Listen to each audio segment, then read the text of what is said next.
Good morning and welcome to what's going to be a new adventure for me. I'm on a relatively unknown still water. I don't really know the potential here, but I'm just working on a little bit of information that my brother passed on, that it was worth pike fishing. Now, this is what really kind of excites me, coming down somewhere where there's not a lot of angling pressure.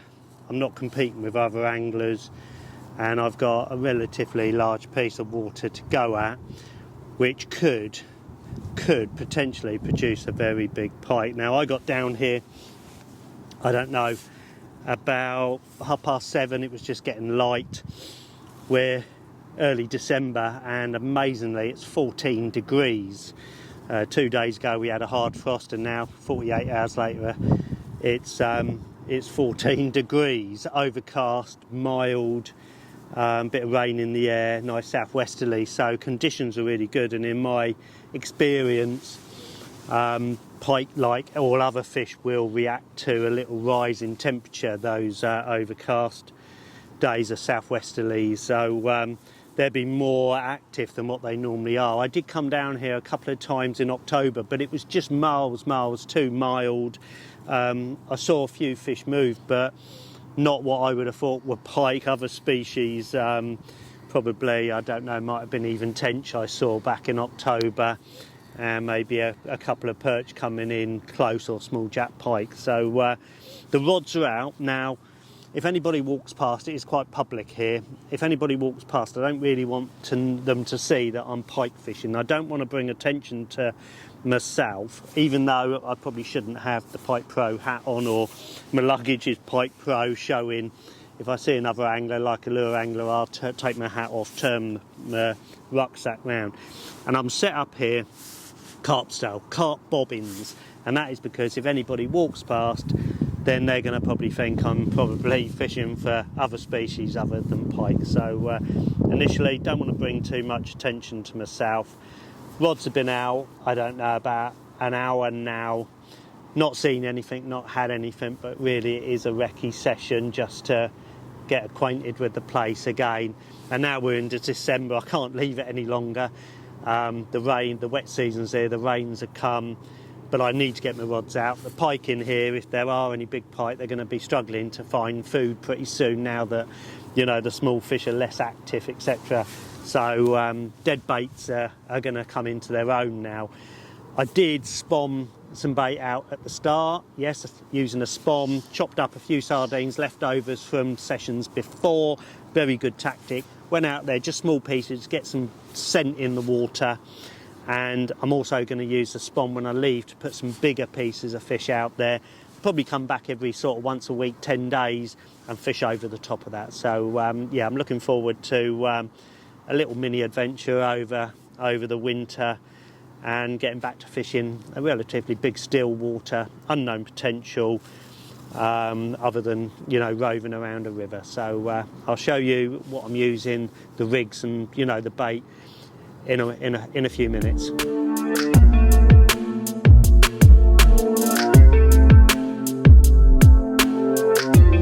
Well, when I got here this morning, the first thing I did was I got a spom out.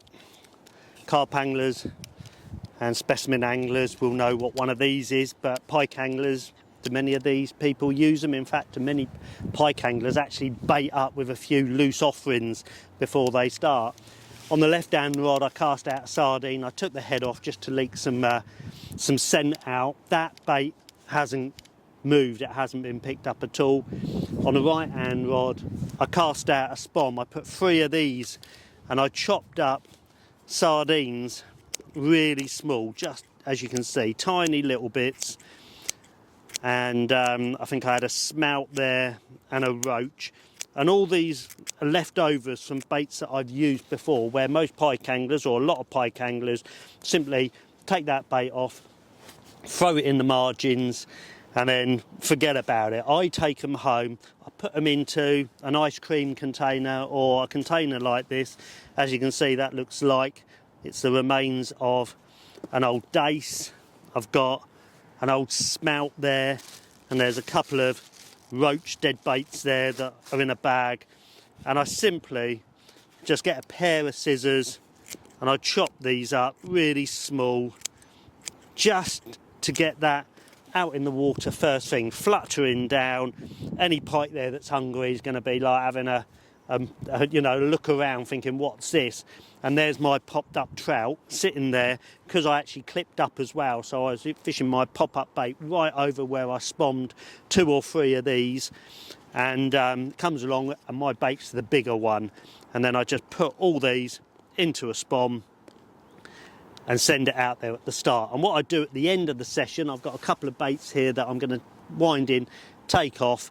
I'm going to cut those up into bigger chunks. So this is a roach. What I will probably do is cut that roach into 3 bigger sections, and this is when I leave today, and then I will spawn the bigger bits out there. Hopefully they will sit on the bottom.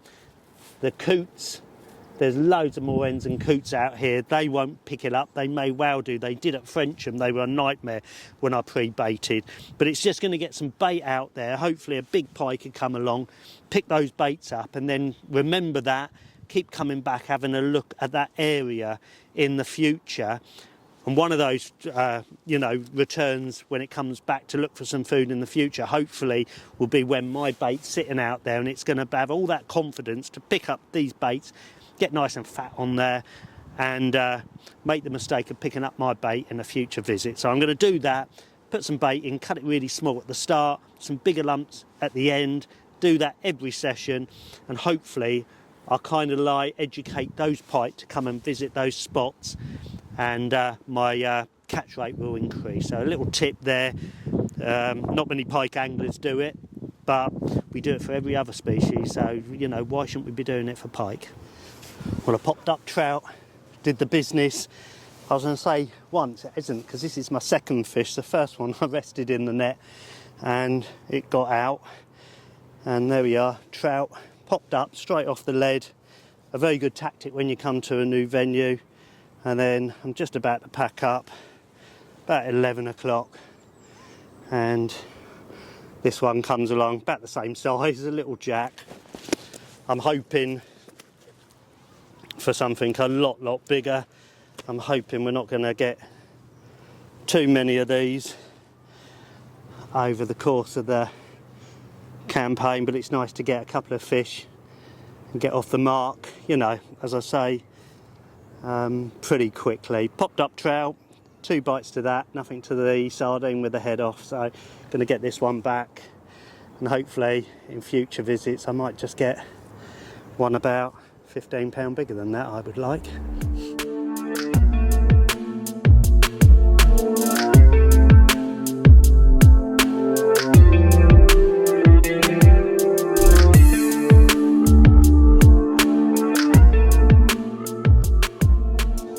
Okay, I'm just going to run through the rig that got me those 2 small pike this morning. It's just nice to get up and running on a new venue, and if you're somebody who's going to a venue for the very first time and you're thinking, you know, how do I approach this venue? Do I just go 2 big bottom baits? Do I do 2 pop-ups?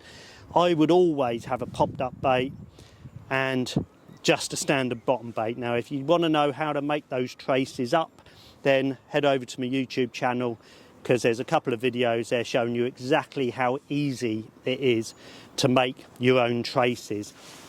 But this is one I make myself, and as you can see, I've got a little popper poly ball there on the end of the wire, 2 size 4s there, trebles. I've got one of the points has got a barb on it, and the barbed points go into the fish to secure that. A couple of little sleeves just to make it neat and tidy, and that is only about, what is that, about 18 inches. So that's going to be sat straight off the lead. I'm using a running lead. This is a 3.5 ounce lead, big run ring there, and a big buffer bead that runs on an up trace. Now I'm going to go through an up trace and show you how to make one of those in another video, and there is a video already on my YouTube channel showing me using up traces down on the River Avon. Now I will always use an up traces, I'm using a live bait, and as well as if I'm using a pop-up off an 18-inch trace, especially if I've got braid on, because you need to have another piece of wire there just to, you know, make sure that that pike doesn't double back, somehow get the braid in during the fight or when it picks up the bait and cuts you straight off with its teeth. So it's always good to use an up trace, but I'm going to go through that in a later video. And those two fish both came on trout. These are the Devon bait trouts, small little trout, really slimy. I've never used trout before, but again, my brother said to me he was told that the pike in here like a trout, but really slimy. And what you need to do is literally just get the hook nearest to the swivel, put the hook through the tail root, the hook will come out on the other side, and then I just place a bait flag on there, and then the other barbed point just goes in to the back of the trout. Okay, and what will happen is that trout will be sat there just wafting straight off the lead on the bottom. Now when you're using a pop-up, you can't, you know, you need to use a tight line right the way down to the leads. Another reason why I'm using like the carp bobbins, slacken off the bait runner so it's really light. And the first run I got was a couple of bleeps, and then it just started taking line nice and slowly. This last one was actually a drop back. The bobbin just hit the ground as that pike has just moved the lead, and then it just picked up. Sometimes the bites on a pop-up like this can be really fast, like 2-3 seconds of your alarm scream and then stop. In that case, just pick it up and actually wind down, get that resistance and set those hooks. So 2 little jacks on my first visit. Really want something a lot bigger, that's why I'm using the dead baits. But both those fish came on a popped up trout straight off the lead. Well, I'm going to call it a day now. It's 11 o'clock in the morning. As I said, I cast out. I suppose I was in the water about 7:45 after I spawned a little bit of bait out there, and about 9 o'clock I had the first small jack on a popped up trout. Really nice to get off the mark on a new venue. And then not long ago, probably about 10:30, I had another pickup. Fish about the same size. It could, I didn't notice, but it could well have been the same fish. They were almost identical, only sort of 5-6 pounders. I'm on my last cup of tea as well, and you know, it's just nice to come to a new venue, and you never know when one of those bobbins just lifts up and the alarm bleeps. It could be a fish of a lifetime here, and it's really getting harder and harder by the day to go out and catch a 20-pound pike. So my fingers are crossed. I'm going to put some bait out there when I leave as well. Some bigger chunks of leftovers from previous visits, a really good idea. But you know, take a couple of little hints there. You know, if you come into a venue for the first time, you don't want to bring attention to yourself. Kind of like be a bit discreet. Fish like a carp angler.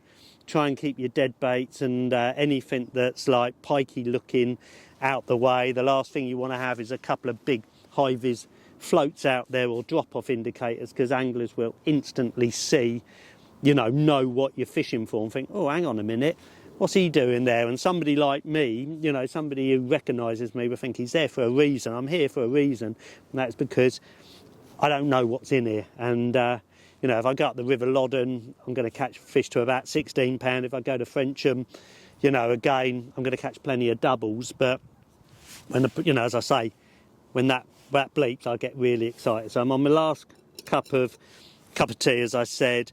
Popped up trout. If you're going to a new venue or any venue, don't just sit there on bottom baits, because sometimes by popping a bait up is a really good tactic. Now, I've had 2 pickups on the pop-up, nothing on the bottom baits.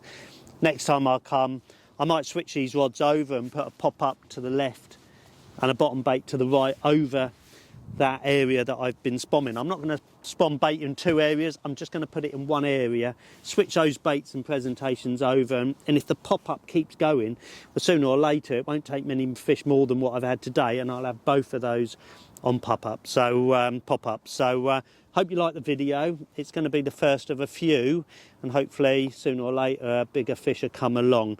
Did see a couple of lure anglers today, so you know it does get other anglers coming down lure fishing, but I just look at the swims. There's no kind of bank stick mark, so I don't think many people are fishing dead baits. I will fill those holes up when I leave, just to make sure no one can see that somebody's been sitting there, you know, fishing static baits, let's say. So it's called a bit of bankcraft as well. You've got to be a bit clever as well. And you know, hopefully you've enjoyed the video. Make a comment or two. I'll always come back as soon as I can. Give it the thumbs up if you enjoyed. And yeah, make sure that if you haven't already, hit that subscribe button, because that will keep the videos coming. Until next time, tight lines.